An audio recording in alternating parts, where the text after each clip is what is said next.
Est-ce que tu réalises que les mots que tu te dis aujourd'hui sont en train de créer ta deuxième moitié de vie? Parce que c'est vrai, on a le pouvoir de programmer par notre pensée, par les mots qu'on se répète constamment à l'intérieur de nous. Parce qu'on sait, en vieillissant, on devient plus conscient, n'est-ce pas? On observe, on réfléchit, mais on fait toujours la même erreur parce qu'on se dit les mêmes choses comme si on avait encore 20 ans. Puis on pense que ça va nous aider à vivre la deuxième partie de notre vie à la hauteur de nos désirs, de nos rêves, de nos projets de cœur.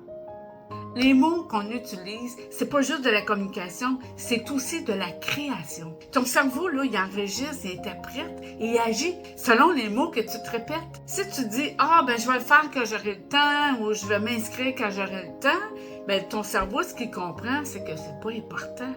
Il se dit, c'est pas une priorité. Mais si tu dis, je veux profiter de ma vie maintenant, ton cerveau va chercher des façons pour le faire, des stratégies pour que tu puisses vivre, profiter de ta vie maintenant. Tu sais, le langage, là, c'est comme une télécommande.